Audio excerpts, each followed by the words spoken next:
So in the Rograk and Yoshimaru deck, Norn the Wary is just it's the perfect card because you say run away every time someone does anything, and then he comes back and you get the perk.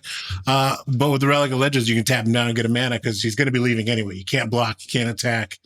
So you cast a spell, on the stack, tap him down. That's like hidden MVP of that deck for sure. Oh, Norn, superstar. I'm so disappointed in how not as amazing the new Norn is compared to the old, but he's still a legend in my book. And the other one that we were just kind of talking about briefly off camera is Patriarch Seal. I put that in Baba Yaga, which is God, that deck is so fun. The black-green... the self-sack one?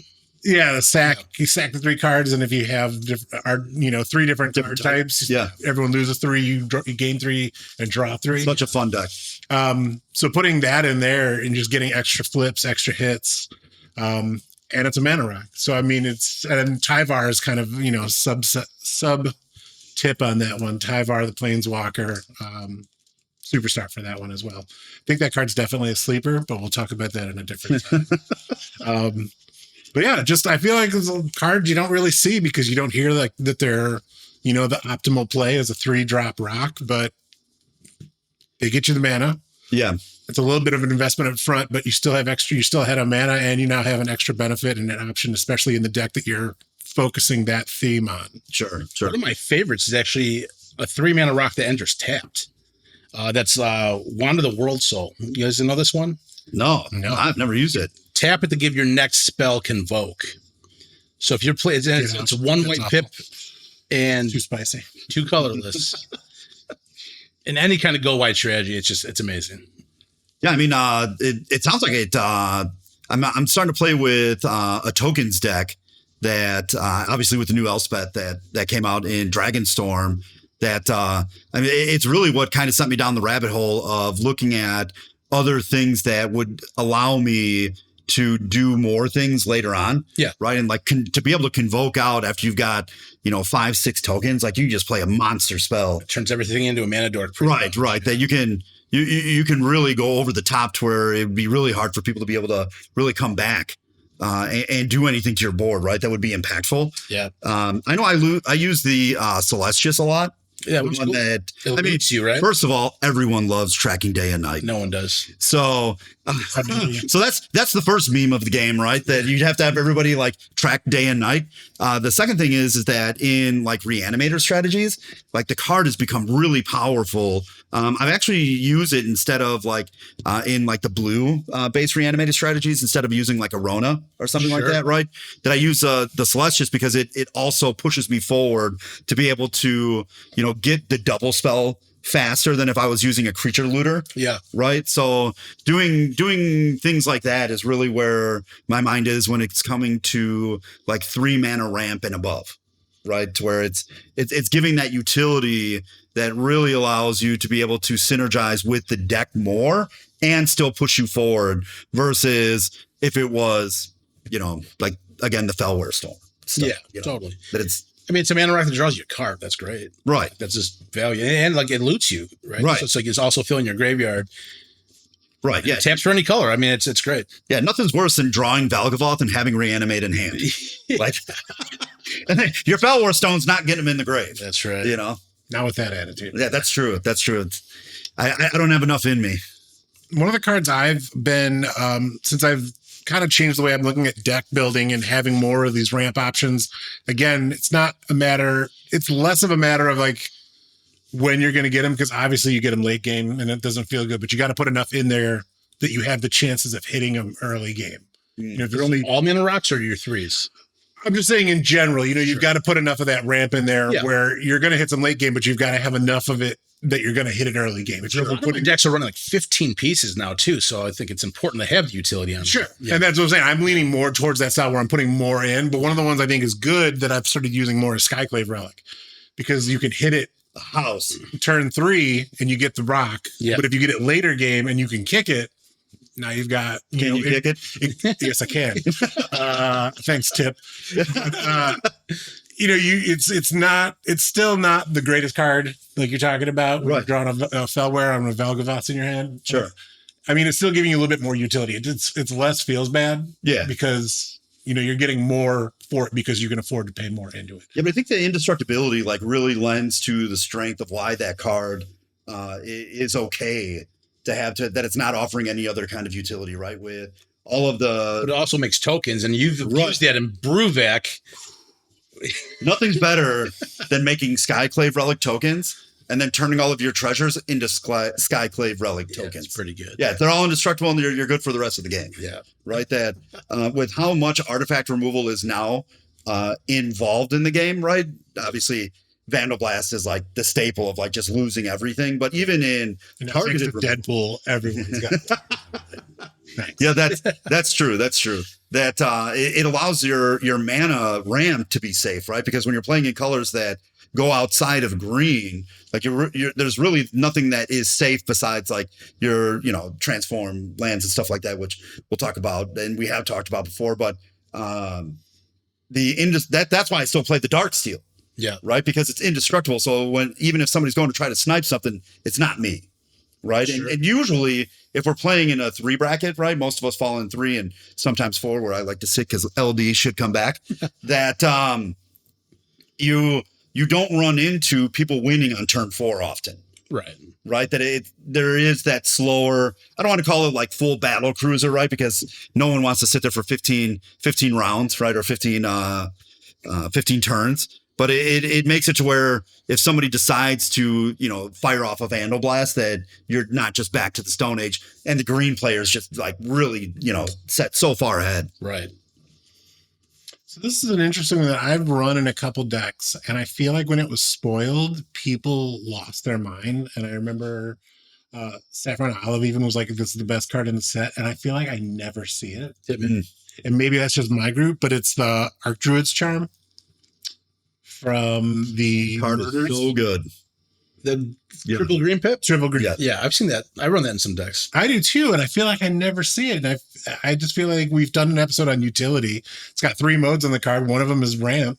Yeah, that's fair. But I think the Nitpicky Nerds even said it has really more than that because it can get a land, it can get a creature, it can exile an artifact, it can exile. I mean, it's really like 5 things it can do. Right. If you go through all the modes, all the different choices, it's so modal. I feel like I've not seen it a lot, and I was expecting to see it a lot more. I think the triple green pip is hard because everyone's playing so many colors these days.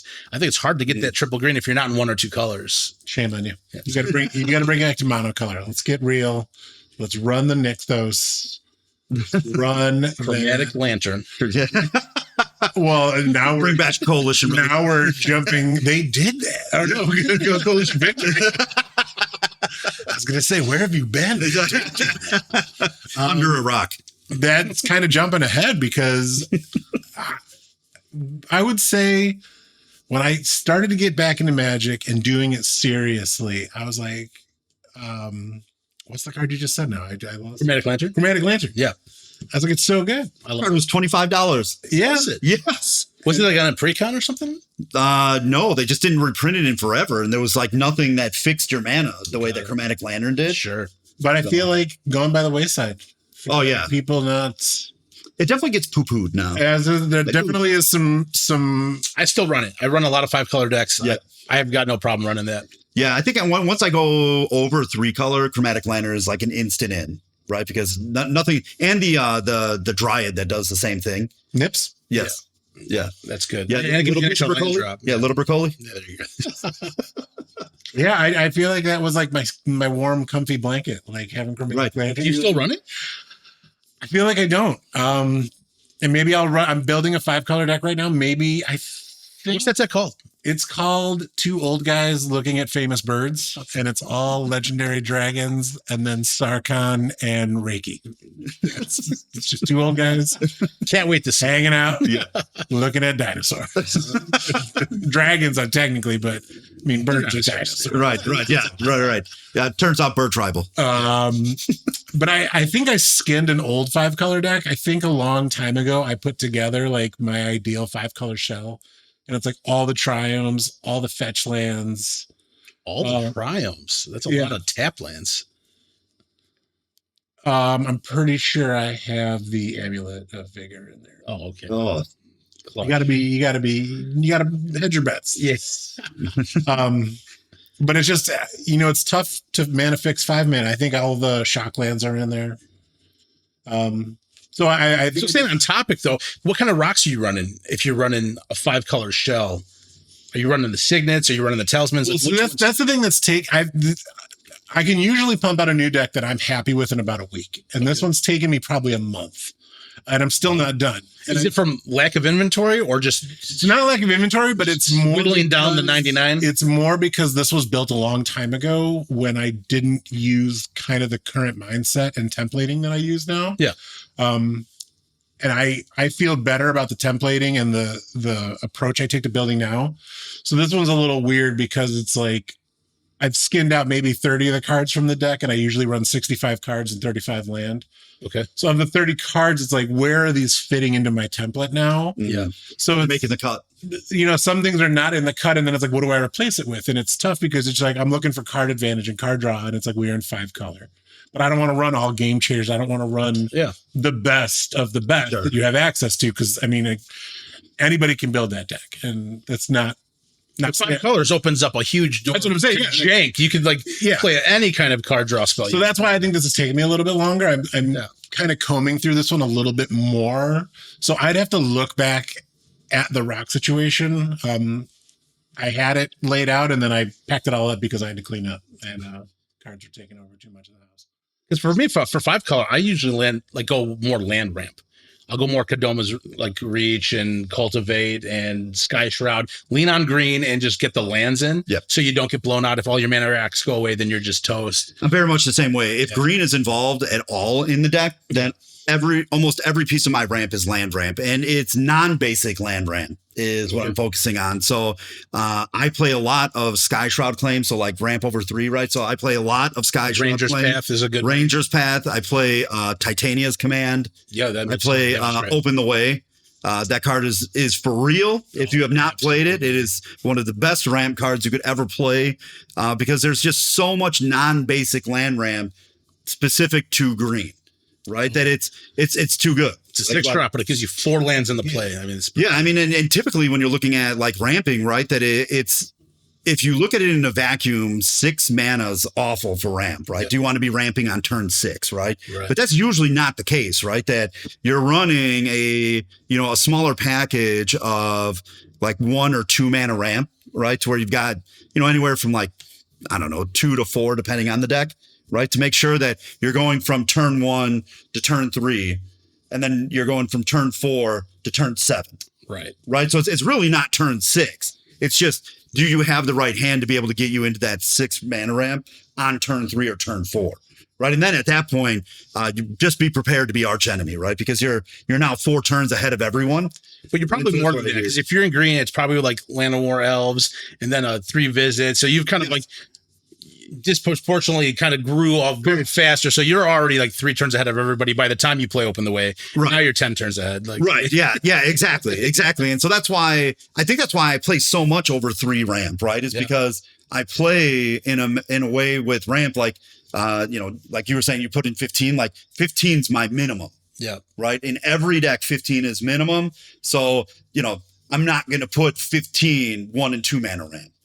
Right. Because like by turn 4, turn 5, they're just dead cards, right? Totally. Yeah. Like I'm not going to get a rampant growth on turn 6 and be, the best game ever. Totally. But get an Open the Way on turn 6. Ooh, mama. Still pretty good. Yeah, still pretty good. We're cooking. Any of you guys, I've pulled this card for the new deck, and I've got to put it in there just because it's Legendary Dragons. But does anyone run Recross the Paths? I don't know that one. Read that one for us. So it's green and 2. Reveal cards from the top of your library until you hit a land card. Put the land into play, and the rest on the bottom of your library in any order. Clash with an opponent. If you win the clash, put Recross the Paths back in your hand. Does it enter untapped? The land? Yeah, just says reveal a land card. That's put the pretty card awesome. In play. What's the cost on it? 3-drop? It's a 3. It's 1 green and 2. 3. That's great. That's great. And then especially if you're building a big dragon, right? And you're hopefully going to hit a clash on that with a big. Just put it back in. That's great. Yeah. You're making like a fighting stance every time you clash. I mean, I might. Are you like a Notre Daming old Irishing him? That's just how I stand. Yeah. Scoliosis. Right. Like when you clash, just like your beard come out, like the. It's part scoliosis, part Straight to anger, fisticuffs. straight anger, part whiskey drinking. And you flip that card and you just come up. Right. That's how you do it. I'm unabashed. Lorwyn, favorite set, favorite plane, Morningtide from that. Let's bring back Clash. The Clash mechanic is a really cool one. We got one card, didn't we? There was that octopus. Yeah, octopus that was in, Murder. Shout out to the Grog Nerds group on Thursday. One of the guys has that deck. Oh, nice. It's a Clash deck? It's a Clash deck. Okay. Clash octopus deck. Who's running that? It's Aldrich. Oh, nice. All right. Oh, wait, I have played against that deck. Yeah. Oh, it was awesome. He was, it's a Dimir deck, right? Yeah. Yeah, that I thought that there was going to be like some crazy like Dimir reanimator. He's like, no, this is just Octopus Clash. Oh, I love it. Yeah. It was so good. It was so good. But yeah, recross the paths. Let's bring Lorwyn back. Let's not push it till next year for Airbenders. I guess moving into what is the obvious question is, has Commander gotten too fast to play 3-mana Ram? Right, like when you're in the wild, because we're a pretty unique group, right? That we have obviously been in pods together, and we know each other, but right now we're in different pod metas, right? Like Gino with you out in California, and I'm more Northwest, Illinois based outside Chicago, as well as Chris, but we're in opposite game stores and stuff, so we're seeing a lot of different stuff. For me, I don't see a lot of people playing over 3-mana Ram. I love it because it's really explosive. Yeah. I'd agree. If you have like, what is it? Chromatic Orrery. Card is a house.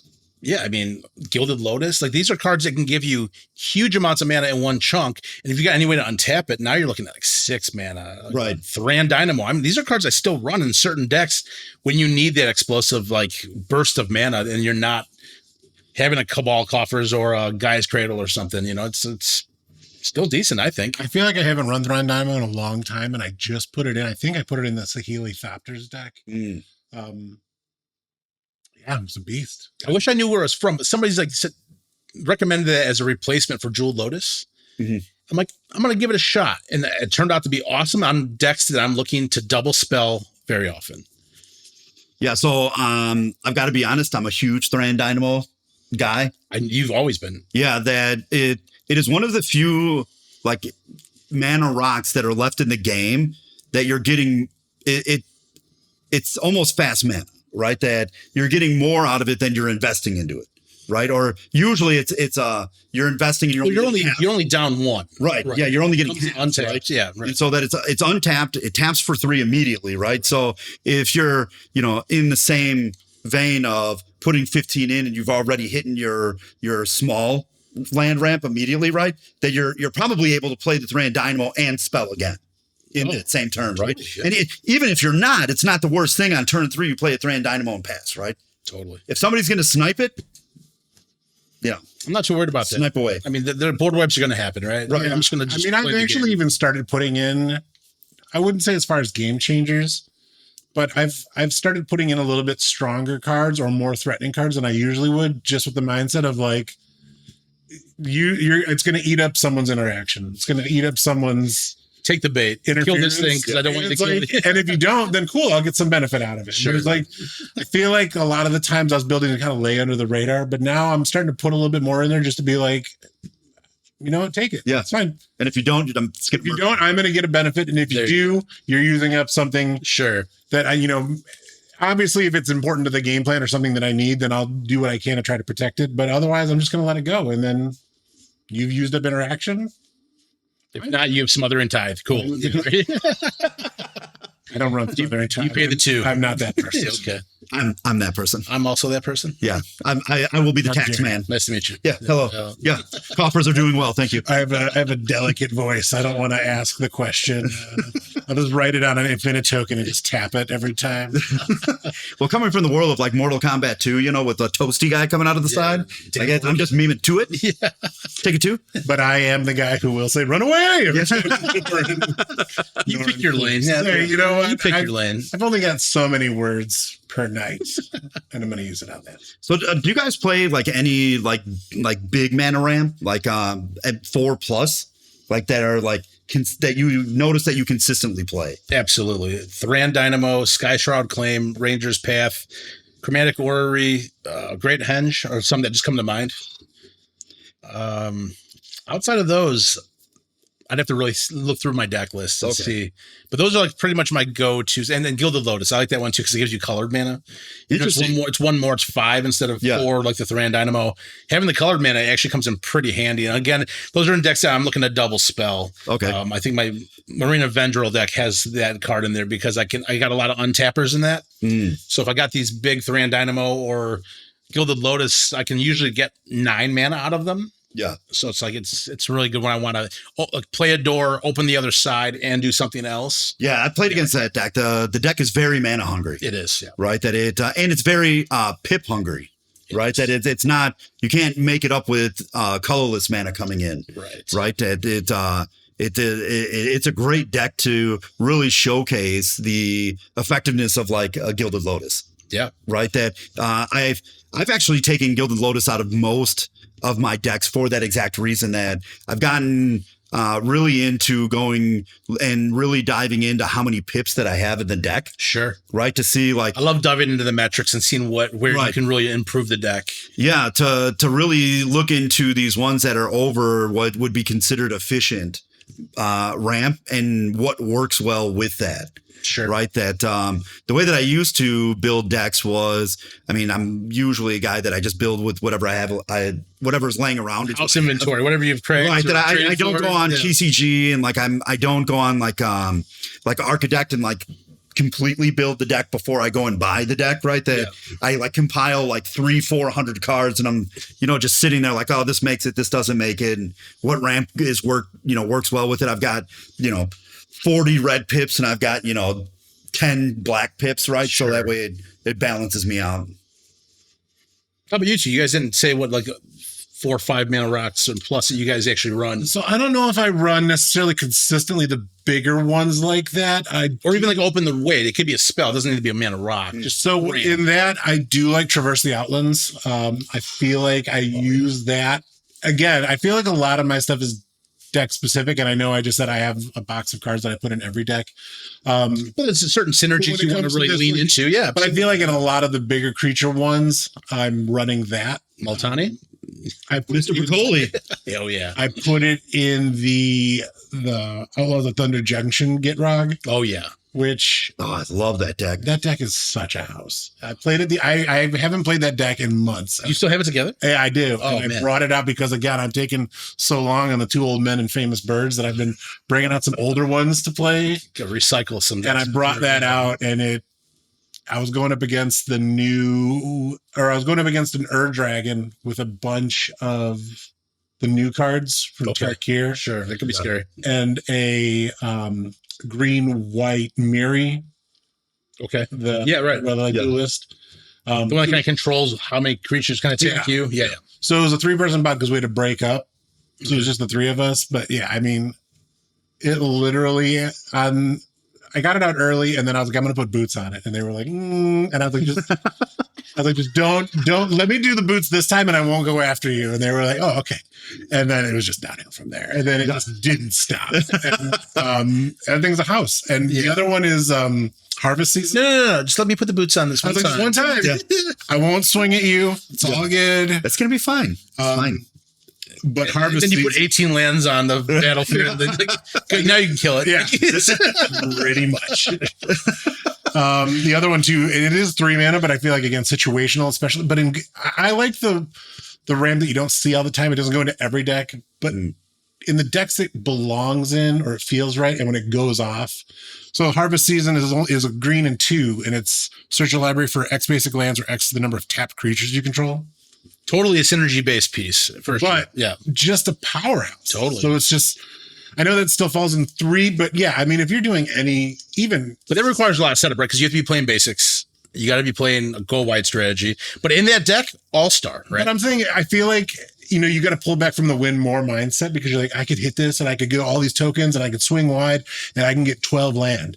You could, or you could swing with 4. Yeah, right. And you've got 4 lands for 3. Yeah, you can't complain about Pretty great. Yeah, that rate's awesome. I think I do that. I've got that problem for sure. I live in like fantasy Christmas land. I'm always looking like, what's the best this card could be? And what's the point of doing this if I'm not getting 15 lands? Yes. Yeah, right. I should be like, 6 lands is really good. I should just cash in now, It's not a ramp card, so I don't know why I'm really bringing it up, but I feel like in that same vein. Hey, we're just talking here. What do you got? Is Audience with Tristani from the Murders at Karlov Mana. Yeah, turns them all into mana dorks, right? No, unless I'm saying no. That's when you make a token, you make a plant, token, and then you draw for each different token name. Yes, yeah, that one's. But I think it's 1 in a green, right? It's either 1 in a green or 1 in a green and 2. It might be 3 drop, but it might be instant speed. Like that'd be kind of cool. Or is it a sorcery? I know nothing about this card. Me either. I know 0.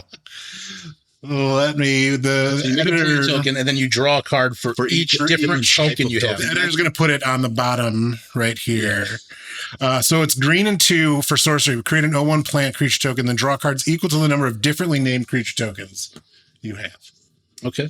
So you've got a sapperling, a plant, and a soldier. Right. It's draw 3. Yeah, 3 mana, draw 3. And it made a body. That's good. But just a pro tip, I put this in the new Samet max speed. Oh, yeah, okay. They cost 1. Yeah. Yeah. 1 green. And even at that point, if you just have 1 other token out, you pay 1, you make a plant and draw 2. I'm in for that. Yeah. I mean, it's weird as I've gotten. I always joke that there's like, you can see somebody's history of Magic through like what they play. Yeah. I think we talked about this before, when it's like someone drops a winter orb and you're like, I remember when I used to do that. And it's like, I'm at that point where I'm like the old man clipping coupons now. And I'm like, 1 green mana for a body and 2 cards? In this economy? Yeah. I'll go to the high street. Take me to Tesco's for that. I'm bored. Amazing. So there's actually the screwdriver cards. Oh yeah. Yeah. I've been trying to work into things, and they like goad, make unblockable, or tap for any color, right? Yeah. So like Sonic Screwdriver, for example, 3 colorless mana rock, taps to add 1 mana of any color, so that way you're not losing any pips anywhere or anything. But it's 1, tap it, untap another target artifact. That's right. So untap your mana. Turns into a key. Right. Right. Yeah. Yeah. 2, and tap it, scry 1, or 3, tap it, target creature can't be blocked this turn. That's great. Right. And as a Gruul player, that's just music to my ears. Right. That you're just able to say, hey, you're not blocking with that, and you're going to take 10. Right. I mean, if you watch this channel at all, we love modal cards. We love options. This is exactly what we're talking about. Yeah. To really get more out of the 99. Right. It's like, who would really want to draw this turn 9 versus a Signet? Right. I mean, it just. Yeah, it does something. Right. And it does something that is proactive to winning the game. Yeah. Right. And so moving your game forward. Right. Those are really the rocks that I really like looking at, are the ones that will like push me forward through all of that stuff. Right. Totally. So the large spells that I play, for example, I bought 20 Open the Ways, right? Because the card is nothing. Because you're a degenerate. I am a degenerate. I'm a ramping degenerate. I mean, that card's like $7 to $9 right now. I think you were getting them when they're like $2. Yeah, I traded a couple of Flages and just bought all of the ones they had with it. It was awesome. Right, that it does something that is unique in the game, that it allows for 4 lands for 6 mana. Right, and even if it was basic lands, that's still above rate. Yeah, you know what I mean. So the fact that it gets you non-basics. I mean, it could get you a basic if you're, playing the basics in the deck and you flip them over and you get it. The randomness is kind of fun though, right? Right. Yeah. You don't know what you're getting with it, as well as it when you're looking at ramp, right? And it's something that I learned from a couple of guys when I first started playing, that they would keep ramping, right? And every time they played it, every time they would play a piece of ramp, they would comment to each other of how many turns ahead they were. Sure. Right. And so I didn't really catch it in the beginning of what was going on, right? Because there's like a million things happening happening on the table, and I'm like, I'm just losing to everything. Which, by the way, I love to lose, so it's completely fine. Like, I love when somebody kills me with a million starfish. But it allows you to be able to see like how impactful that actually is, right? To say I'm 4 turns ahead of you, go. Yeah.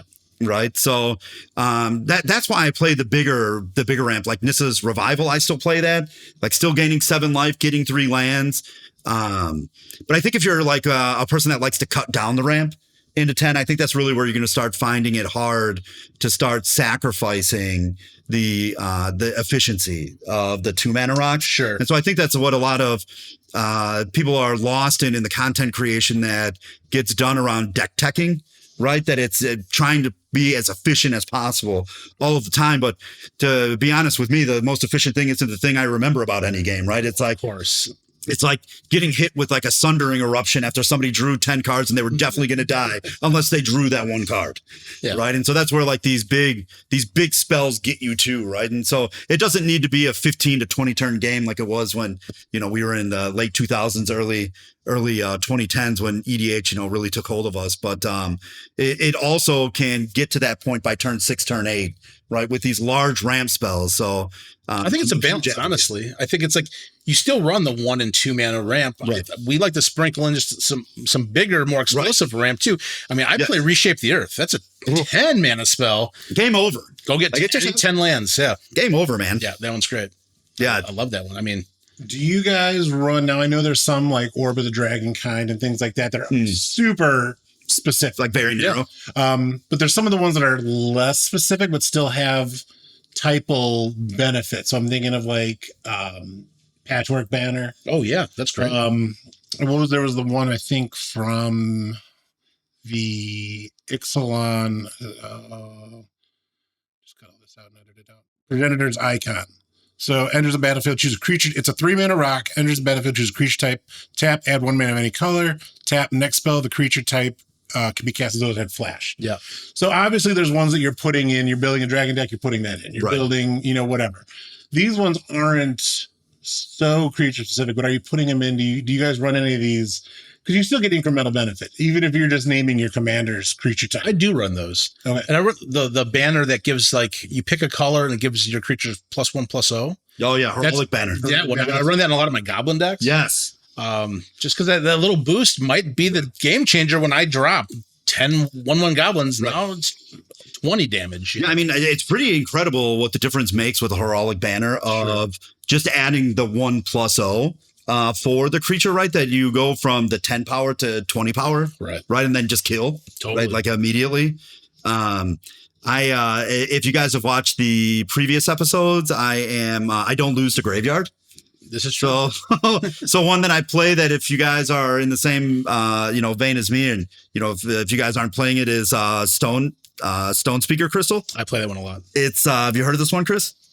I don't know if I know this. So it's 4. It's from Boulder. I got it right here. Yeah, it's 4 colorless. Tap it, add 2. So you're getting the rate of 2 colors. Paying in, only getting half. Right. However, you can pay 2, sack it, exile any number of target players' graveyards, and then draw a card. Right. So it's like even worse when somebody goes to cast like a Valgavoth or something or reanimate. You just got to demonetize that. Yeah.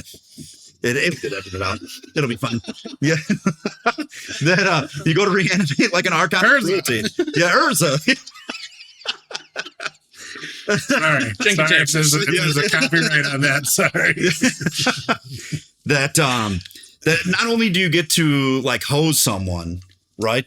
Draws you a card. You also draw a card on top of it, like it's insult to injury. Right, yeah. It's too mean, right? You just look at him and it's like, and I'm gonna draw this card. How can we? Yeah, it's just too good. There's too much backed in there. If you've got room for a 4 rock, I suggest it because I told you guys before. I have a hard time fitting more than 1 or 2 pieces of graveyard hate.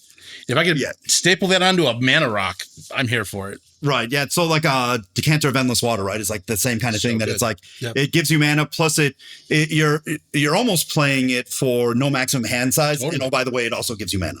Yeah. Right. And so that's kind of the way that I look at the Stone Spear is that it exiles graveyards. But by the way, it also taps for 2 and lets me draw a card. Yeah, no, yeah, that's great. Are any of you guys degenerate enough that you run replicating ring, but also run I do. 8 sleeved copies of the token? I do. I mean, if you, I know you do. Yeah. And Is that why you're saying that? you're the only person I've seen do it, and it was amazing.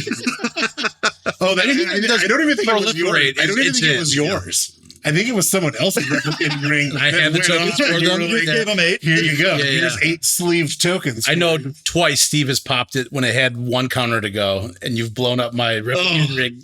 I did so good. I did that to you once too. Yeah, so 2 and Just 1. want him to get close, and I'm like, oh, this is going to be great. Christmas is canceled. I mean, that's like the heart of EDH, right? That it's like you think that you're building up to this huge thing, and then it's just like, nah. I mean, literally, no one here can say they haven't done that on like a midnight clock as well. You're like, oh, you're at 11-hour count. Hey guys, just let me put the boots on. It'll be okay. Sure, Chris. Yeah. Let me get 8 mana rocks. I don't think so. Did you get enough value off that midnight clock? Because it's 11:55. Yeah. It's coming to breakfast. Still taps for blue. There's actually a 3-rock I play in a CDH deck. Really? Yeah. What is it? Cursed Mirror. In my Atali deck. And that is just value city. That should go in any red deck. It's one of my favorite ones, honestly, that we haven't talked about yet. Yeah, it's pretty incredible some of the things that I've seen done with a cursed mirror coming into play, right? Because if you've got anything that is going to like a Kiki-Jiki style effect, right? To where you're going to be able to come in and copy it and then copy the copy and copy the copy of the copy, right? That it's like... it's egregious. Yeah, like making... Remember when I get so angry that I don't want to talk to you anymore? Yes. This is what I'm talking about. Sorry. When you're copying the copy of the copy. Yeah. Use Kiki-Jiki, make a copy, Cursed Mirror. Right, yeah. Yes, exactly. So that way you get to keep it for the turn that it... I very much agree that it's a red staple, right? That there's some things that we have seen go to the wayside just because of how much is being produced right now, right? That you lose sight of how impactful the Cursed Mirror ETB effect is, right? Yeah. Because if you have any way to like blink it, or if you haven't, especially with it being an artifact in red, of like sacrificing it and getting it back with like a Derevi, right? To be able to redo it, it's pretty awesome to have 6 Grave Titans. I don't know if you've done it, but it's real good. I could not. Yeah. With a mouse. Real bad if somebody plays a Massacre Worm. Oh, yeah. Yeah.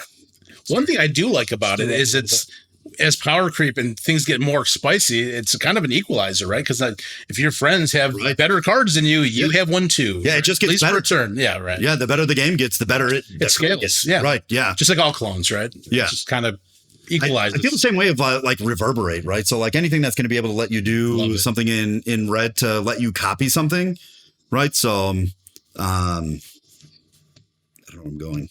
I lost. He likes Reverberate. I like Reverberate. It's Reverberate. Doesn't tap for mana, but we like it. Yeah, we like it. We love it. So this does tap for mana, and it taps for 3 mana of any color. And it's a card that people like. I can't get on board. Gilded Lotus. It is Coveted Jewel.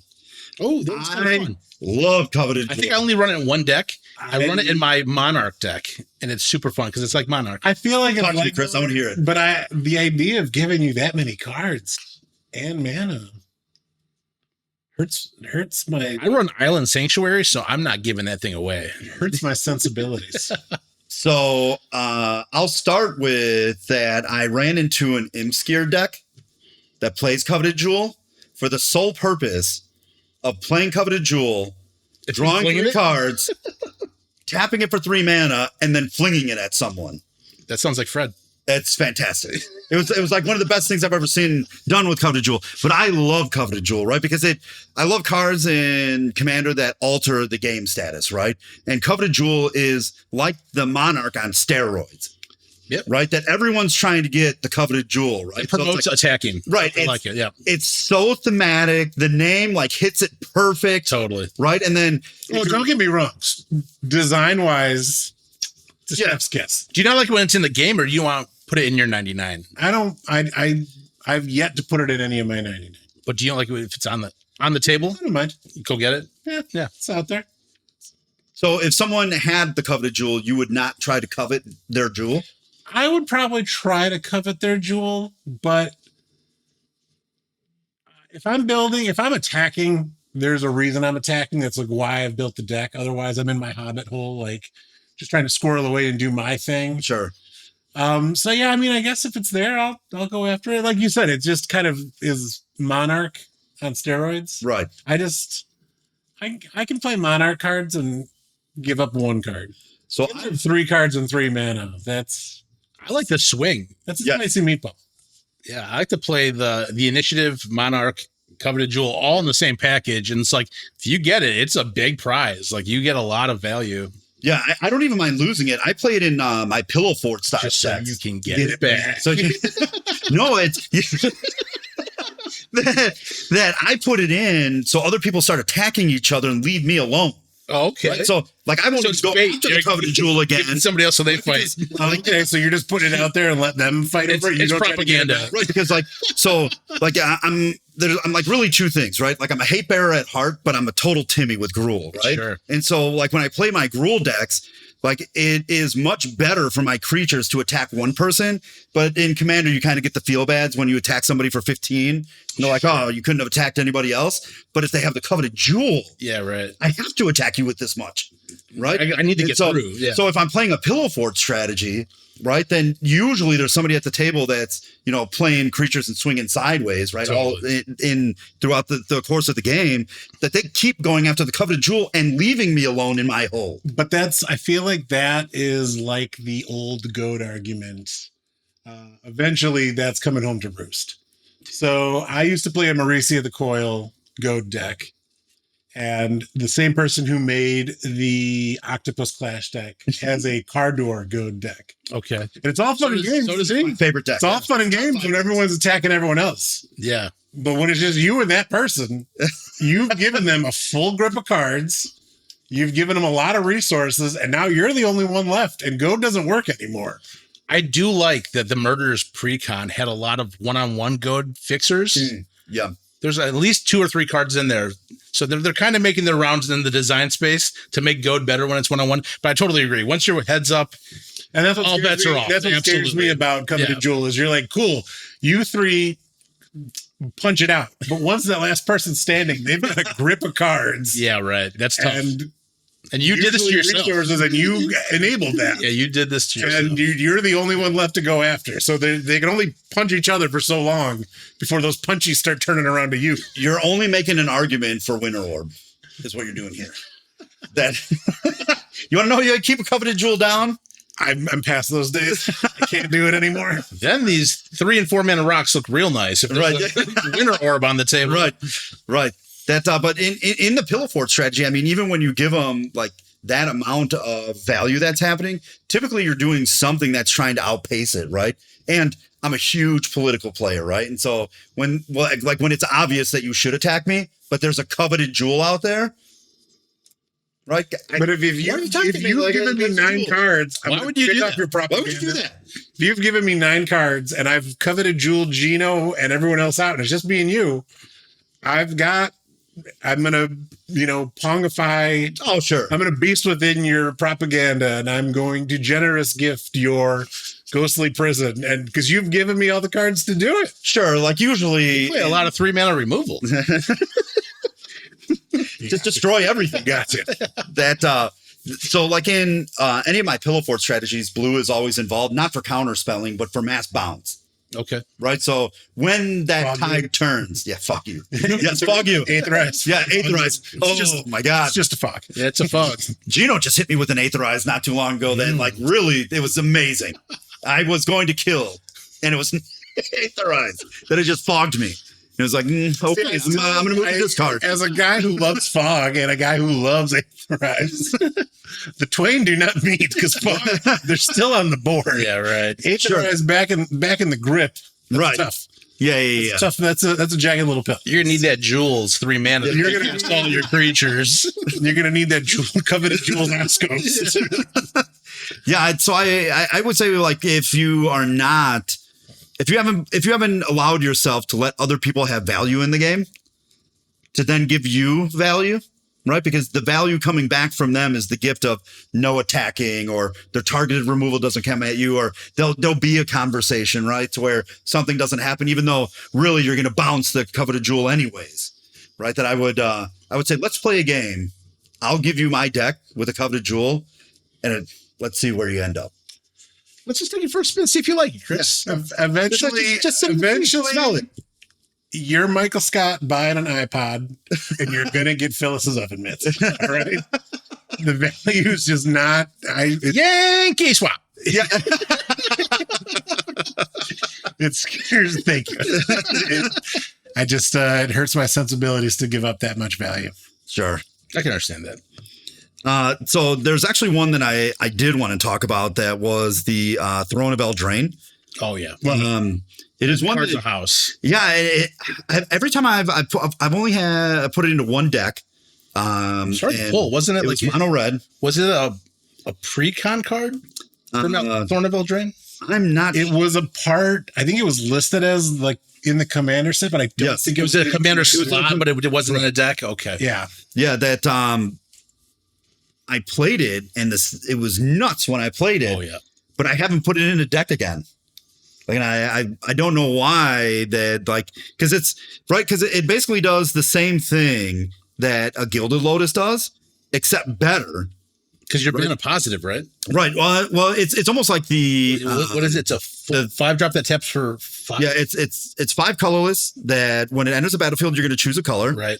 You're going to tap it, add 4 mana of the chosen color. So you're still 1 down. Right. Okay. Spend this mana only to cast mono-colored spells. Sure. Right. Which, if you're obviously playing this card, you're going to want to be in mono anyways. Right. But you can pay 3, draw 2 cards, spend mana only the chosen color to activate this ability. That's real good. Right. And so I don't know if it's gotten to the point to where I'm playing so many non-basics in my mono-colored decks. Right. Of why I have cut this. It also could be the $20 price tag on a Mana Rock. I think I only own 1 or 2 of them. Yeah. Decks. I have. So I don't know if you guys have played with it. I have one, and again, you guys will all see a theme here. I have a small little package I do for monocolor, like especially colorless, that I can just swap out. So like Nykthos goes in my monocolored decks. Oh, because I feel like you're getting the biggest bang for your buck. Yeah. The Throne of Eldraine goes in there. The other one is Scepter of Eternal Glory from Warhammer. Okay. Where it's the 4 rock that you tap and add 3 mana of any color, activate only if you control 3 or more of the lands with the same name. Yeah. So you're running a bunch of basics, you're playing monocolor, you're getting things like that. I love those in monocolor decks. Are you playing the Nick Lotus? The one that comes in tapped? And then it does the same thing that Nykthos does? Yeah. I believe I have that in there. I've not played that card. I have that in some mono red decks, and it's awesome. Is it? It is. Yeah, I've got 2 of them. They've like just been sitting in my binder, and like I've just never gotten. Again, I feel like you look at it as Magical Christmas, and you're like, I'm going to tap this, and I'm going to get 8 mana. But it's like if you've got that and a Nykthos, even if you just have that, and you're like, I'm getting 3 mana, I'm getting 4 mana. As it exponentially grows, I'm here for that. You'll get to Magical Christmas, way less than Nykthos. It's great early on as well. Like you'll kind of you accrue value the whole time. Yeah. You know? But the Scepter I really like too, because I mean in a monocolor deck, you're looking at 3 lands. I feel like you look at some of those restrictions almost like on a Myria where you need like 7 planes to get the benefit on a Myria. Yeah. This is 3 basics in a monocolor deck and you're tapping for 3 mana. Right. Pretty good. That's great. Yeah. Plus a lot of the Warhammer cards are just awesome. So yeah, that set was awesome. It was really pushed. I liked a lot of those cards. Set's going to be hard to reprint. Yeah. Right. That it there are a lot of awesome cards that were built throughout all of those decks. And I really hope that they find a way to be able to reprint them. Right. I think it'll come from a spot of wanting to, because I know Wizards said that they can reprint the One Ring. So it's like, if you can do that card, you can pretty much do anything if you have the desire to do the reprints. Right. You know.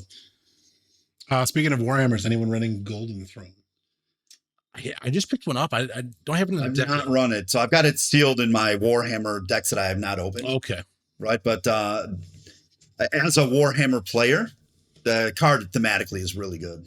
I mean, you should be needing to sacrifice 1,000 cards to it a day. Yeah.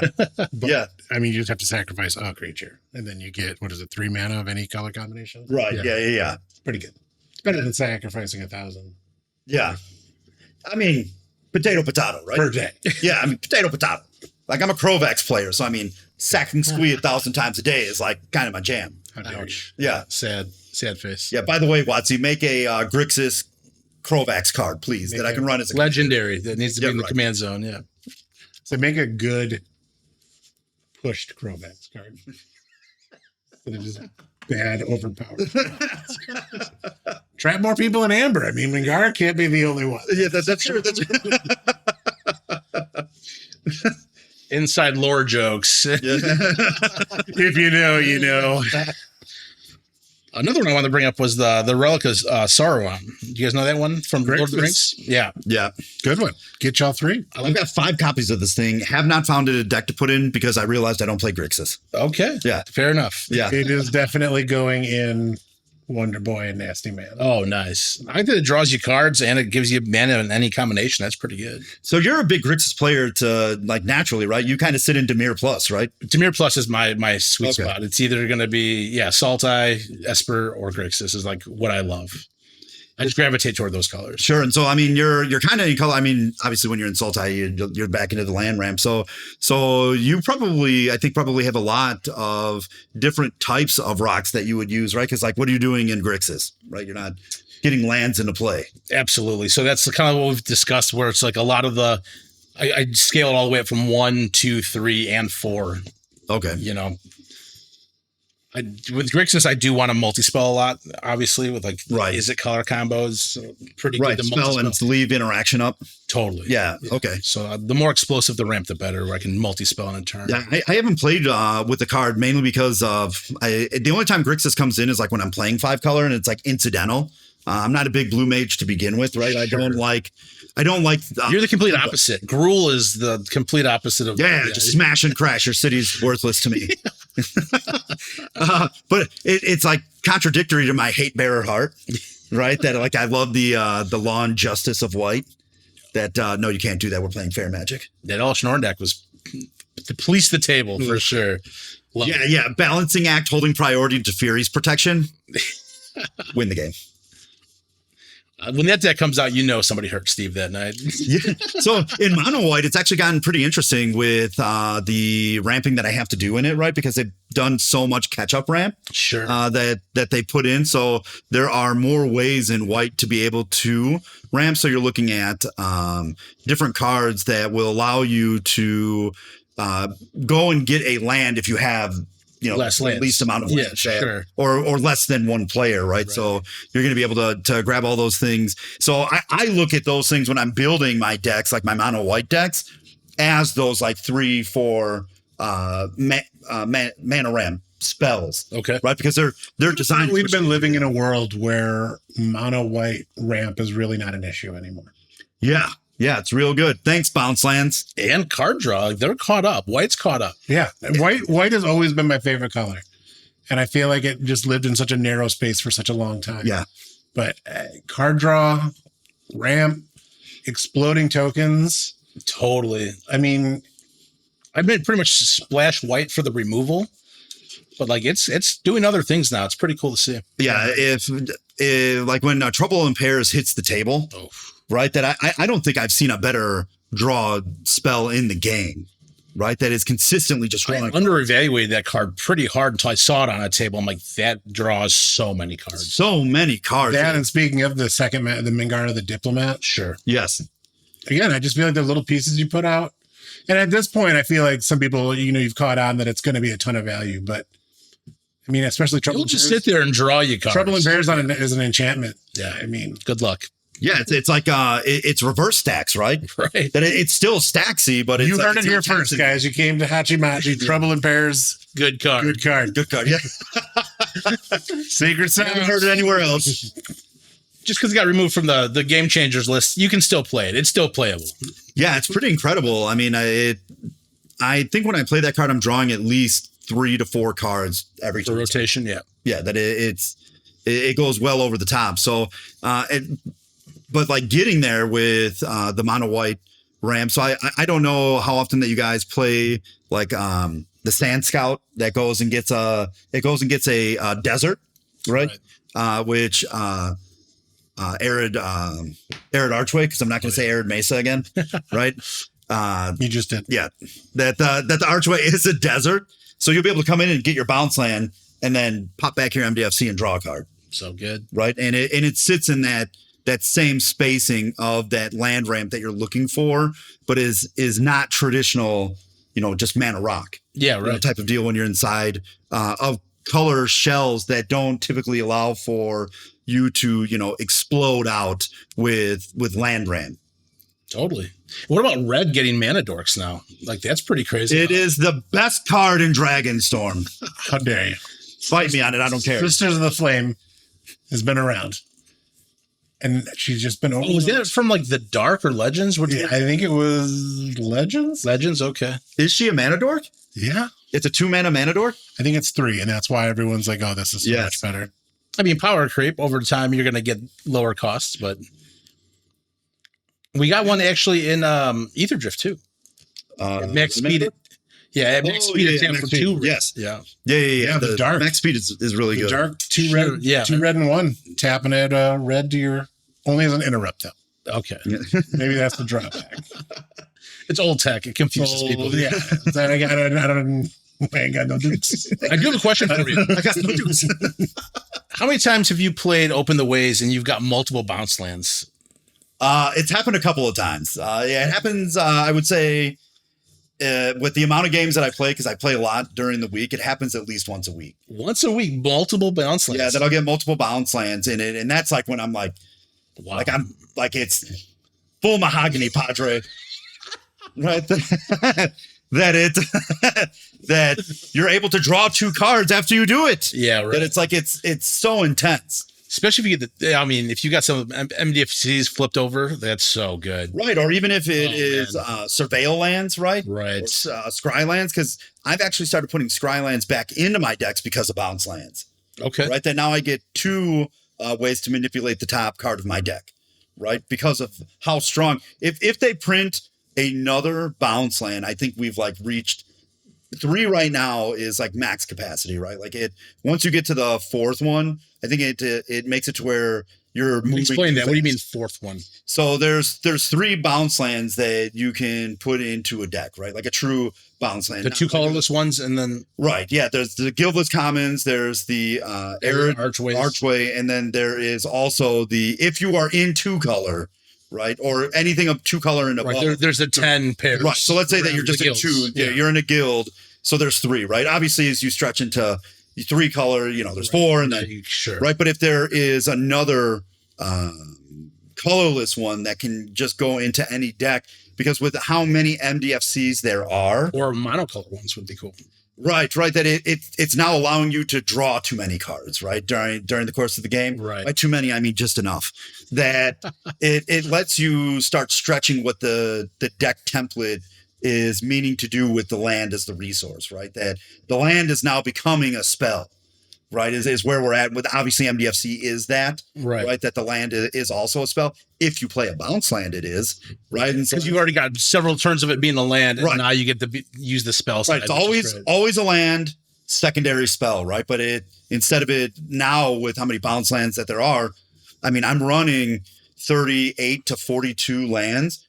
However, of that land count, 4 to 6, sometimes 8, if I'm like going into the 3 color, are MDFCs. Okay. Have you started playing bounce lands or not yet? Are you not going down that road? Because I remember we blew your mind that one episode where you found out all the tricks you can do with these. Yeah, that's a road I've not been able to follow you guys down with yet. I'm not smart enough. I can't handle that. I'm just gonna look to bounce that beside you back to my hand. I can't handle 2 sides. There we go. The same idea. So that was the dream of my man Primetime. God, so when obviously with the the bracket, the game changer, tell it that Primetime with a bounce land and Beseiju is like it's the greatest thing you could ever do, because you play Primetime, you get a bounce land, and you get the Beseiju, right? They both come into play. Bounce land pops Beseiju back to your hand. So good, right? So if you play Brawl on Arena, you can still play Primetime in like a commander shell of 100. And it's like, it blows my mind every time, right? That release my man shackles and allow me to play a bounce land with the Beseiju. Maybe next unbanning, Steve. Maybe next unbanning. Yeah. you know, That's another episode. Yeah. bannings. Yeah. Unbannings. Unban. I'll get a full outfit of Prophet of Crufix. I bought 6 Prophet crew fixes Really? in preparation on if that was going to happen. Yeah, I bought most of the cards that were on the ban list, and I bought Was it two from the players. buyer Steve buy these? Because I think I sold you mine. No, I'm just kidding. I love that card. It's just a pet card. Again, this is a different episode. That's all right. I mean, so like the unbannings, I wish they really would have gone down the vein of like really releasing most of them, right? Sure. Like see what, obviously before, 2019 that there were like 25, maybe 30,000 cards, and it has doubled in a 5-year period, right? That you could probably release most of these and the gameplay would be fine, right? I know, Gino, you were talking. Are there any 4-mana rocks on the list? Not that are banned. No, they think they're all acceptable. And they're all good to go. Yeah. There's your argument for putting them in the decks, right? They're legal. You can play them. They're available to you. Right. All game changers. There are non-game changers, right? None of them are on the list, right? So glittering stockpile. So we talked about this earlier, right? Like when you're playing in a pod with like bracket 4 decks, right? And you're a bracket 2 and you've got all these like 3-mana ramp and higher, right? That we were talking about that if you lose, right, then it's like, yeah, you're probably going to get mopped. However, when you win the once, all it takes one time. That's when you strut. That's right. One time. That's all we're looking for. Strut around, do Right. do. To show people there is a chance. Right. You can come out like the ice box and win one time. That's all you need. Yeah. Love it. I really hope there's a little Giants thing that ends up happening there. Bumbarooski. Fumble Rooski. Bundle Roos. Well, thanks for hanging out with us, guys. I think that is a episode on Mana Rocks. I think we wrapped up everything there, right? Did want to mention it earlier, but we will be working on a Patreon. I'm excited for that. We That'll can be fun. release. Yeah. I only bring that up because if you play in the Discord with us, there's a chance I will stick my head in the camera and say Bundle Rooski. And there's also talking about deck text, which we were mentioning earlier, that it's going to be janky stuff like this. This is what we're going to help you out with and find cool, neat interactions. So keep an eye out for that as well. Awesome, guys. Thank you so much for tuning in.